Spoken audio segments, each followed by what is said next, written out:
Halo pemirsa Unas TV, senang sekali saya Zulkarni Jumar Taufik dapat kembali menjumpai Anda dalam Unhas Daily. Dalam beberapa menit ke depan kami akan menyajikan berita-berita terpercaya hanya untuk Anda.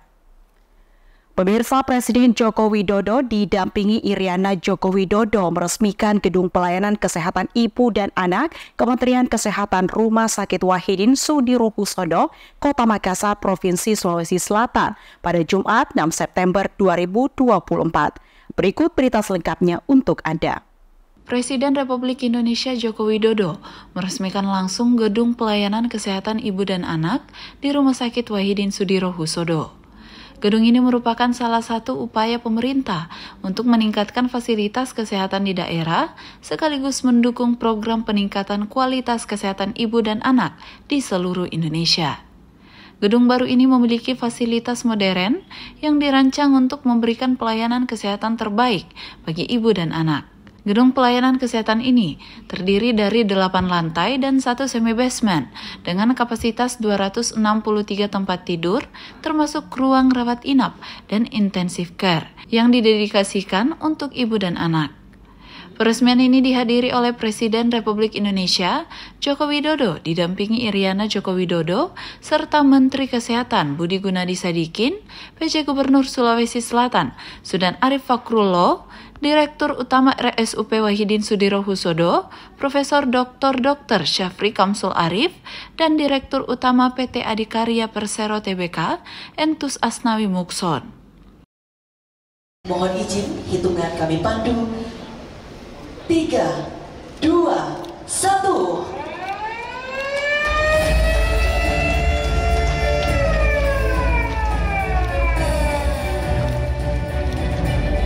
Dilanjutkan dengan penandatanganan prasasti.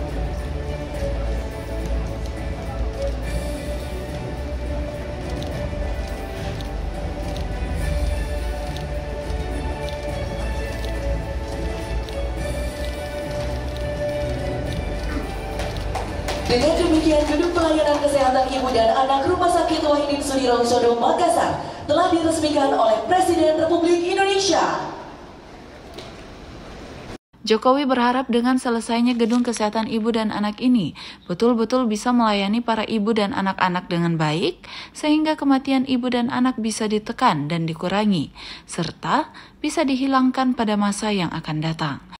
Jadi Gedung Pelayanan Kesehatan Ibu dan Anak ini sebetulnya dibangun sejak 2022 ya. Nah, dengan kita kapasitas tempat tidur itu 260-an. Nah, di antara 260 itu ada 100 diantaranya kurang lebih untuk bed untuk penanganan rawat intensif dan 150 untuk perawatan. Nah, seperti yang disampaikan Pak Menteri Kesehatan tadi, bahwa salah satu yang menjadi masalah tingginya angka kematian bayi dan ibu itu kan karena kita kesulitan ruang perawatan intensif. Nah, salah satu keunggulan dari Gedung Kesehatan Ibu Anak ini di Wahidin ini adalah bahwa kapasitas untuk perawatan intensif itu lebih besar ya. Sekarang saja itu tiap hari kurang lebih ada 20 pasien anak bayi yang antri untuk dioperasi karena ketiadaan tempat ICU. Nah, di sini kita ada kurang lebih 100 bed untuk khusus perawatan intensif. Ya. Jadi saya kira ini akan sangat memberikan kontribusi positif ya untuk program pemerintah. Apa yang disebutkan tadi Pak Joko Widodo dan Pak Menteri Kesehatan, kita dedikasikan ini untuk bagaimana mengurangi angka kematian ibu dan Pak Dirut ini melayani BPJS juga? Melayani, dan kan BPJS ini kan, apalagi ini kan institusi pemerintah ya, jadi semua strata kita bisa layani. Kalau mau ditanya lagi itu rujukannya dari mana-mana, yang paling banyak rujukan kami ini kan sebenarnya belahan timur ya, mulai Papua, Ambon, Ternate, dan Indonesia Timur pada umumnya. Ya.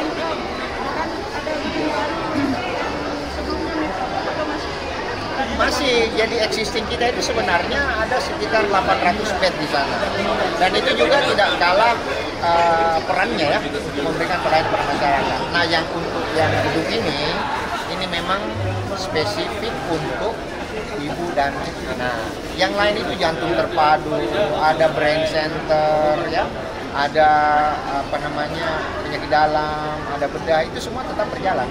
Di sini kita dedikasikan terutama untuk pelayanan ibu dan anak. Ini anggaran habis berapa? Ibu melahirkan, ibu dioperasi, ya.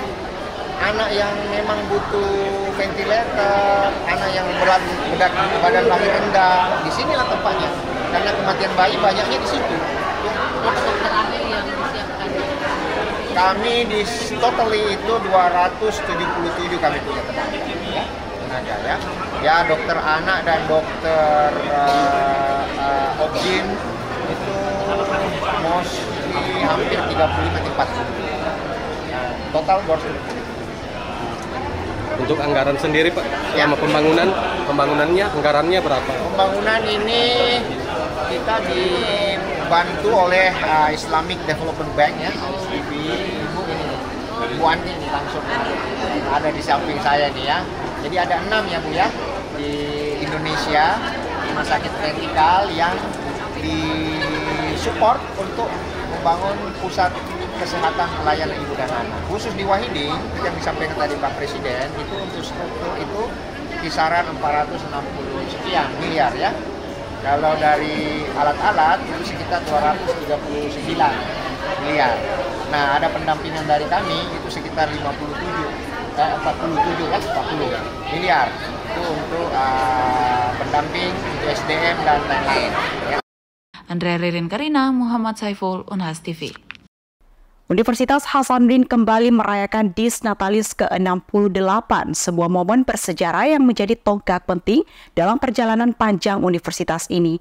Dalam upacara yang berlangsung di Baruga Andi Pangeran Petarani pada 7 September 2024, suasana kebersamaan dan semangat pencapaian terpancar dari kehidupan seluruh elemen kampus, mulai dari tenaga pendidik hingga mahasiswa.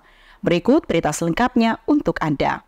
Rapat Senat terbuka luar biasa pada acara Disnatalis ke-68 Unhas yang diadakan di Baruga Andi Pangerang Petarani, Kampus Tamalan Raya pada Sabtu 7 September 2024 dihadiri oleh pimpinan Unhas dan seluruh sivitas akademika mulai dari tendik hingga mahasiswa. Upacara Disnatalis ke-68 ini juga dihadiri langsung oleh PJ Gubernur Sulawesi Selatan, Profesor Zudan Arif Fakhrullah, dan Gubernur Kalimantan Utara, Dr. Haji Zainal Andi Paliwang, SHMH. Dalam peringatan Disnatalis ke-68 Unhas, Rektor Unhas Profesor Jamaluddin Jompa memberikan sambutan yang menyoroti perjalanan panjang universitas dalam upayanya mencerdaskan generasi penerus bangsa. Prof. JJ, sapaan akrab Rektor Unhas, mengungkapkan rasa terima kasihnya kepada para pimpinan yang hadir, termasuk 3 mantan rektor yang berkontribusi terhadap perkembangan Unhas.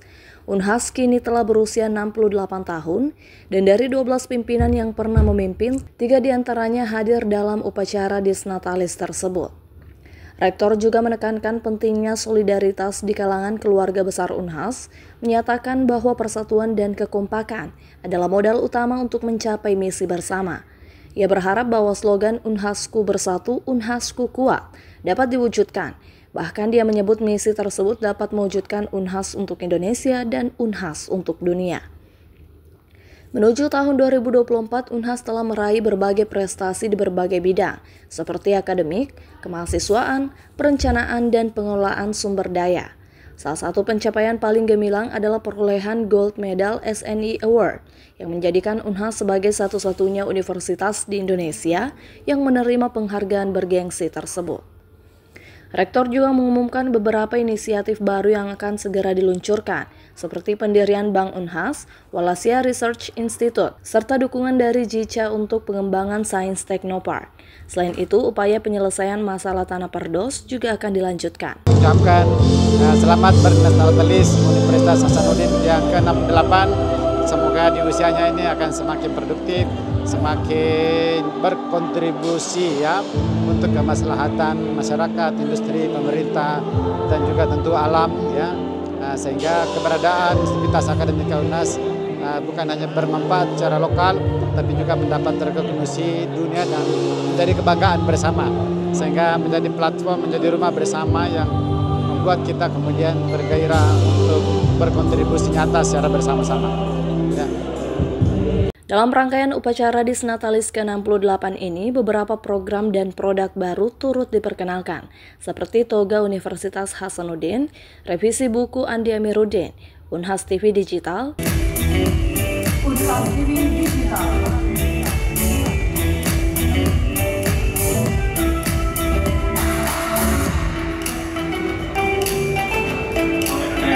subduksi. Kalau kita berbicara lempeng itu kan skalanya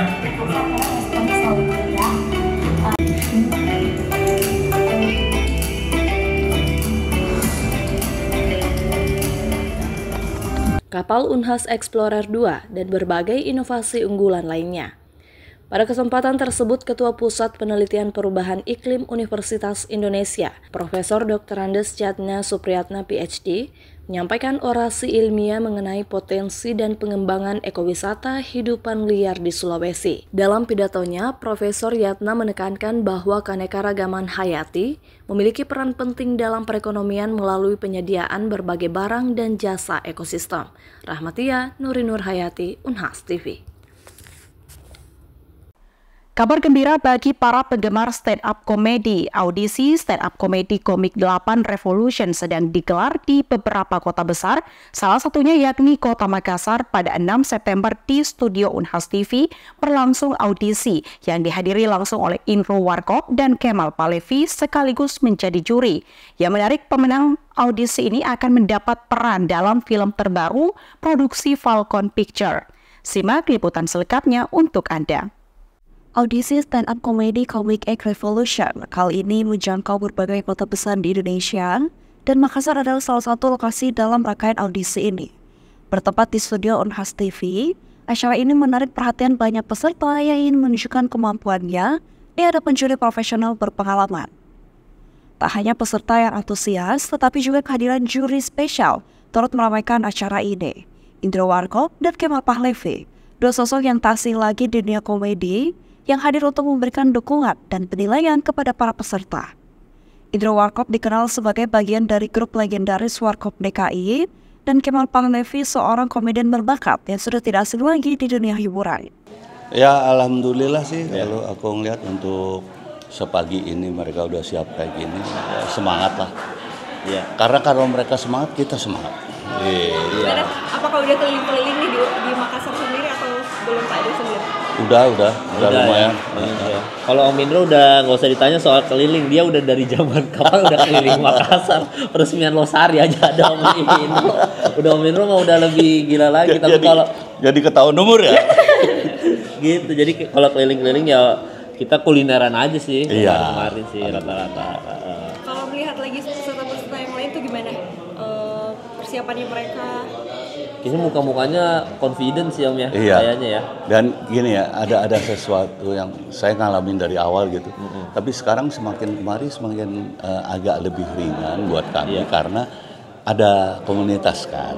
Dan komunitas itu buat teman-teman stand up sekolah gitu. Buat komedian itu sekolahnya. Jadi buat kita lebih gampang.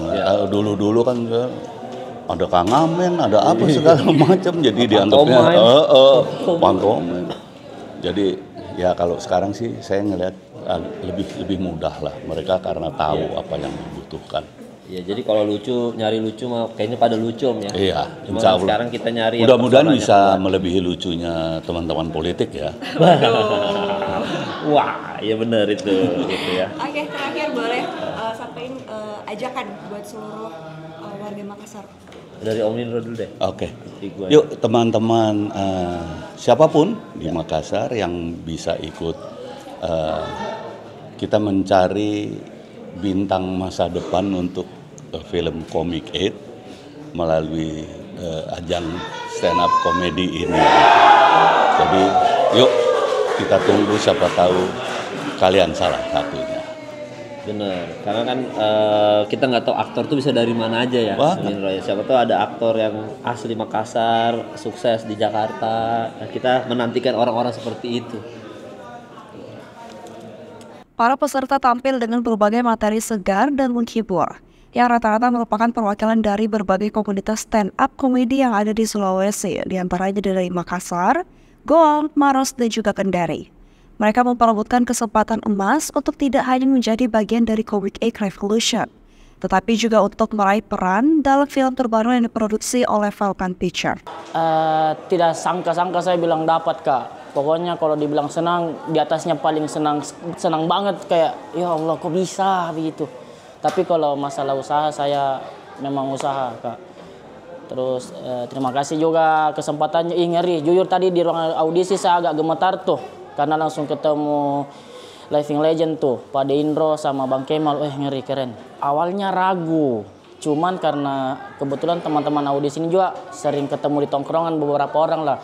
Jadi kita sebelum audisi sempat melatih dulu nih otot-otot komedinya. Alhamdulillah tuh, Kak. Persiapan nextnya mungkin saya beli koper dulu, Kak. Ya, persiapan itu mungkin materinya lagi, Kak, mengingat pengalaman lagi, mempersiapkan diri, banyak-banyak referensi lagi, Kak. Perbanyak istirahat biar ini, Kak, ndak loyo, tidak pingsan, karena jujur tadi di dalam gemetar sekali. Untung tadi pagi saya sudah makan nasi kuning tuh. Oke, luar biasa, thank you, semangat, Kak. Makasih, Kak. Acara ini tidak hanya menjadi ajang bagi para komedian pemula, tetapi juga memberikan peluang bagi mereka untuk mengasah keterampilan dan memperluas jaringan dalam industri hiburan. Dan semangat dan antusiasme yang tinggi, para peserta berharap bisa lolos dan melangkah lebih jauh dalam karir mereka.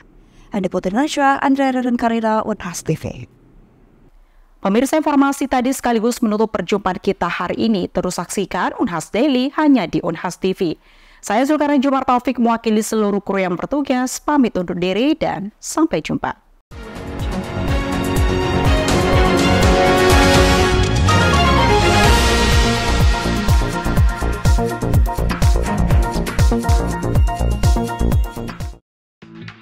Thank you.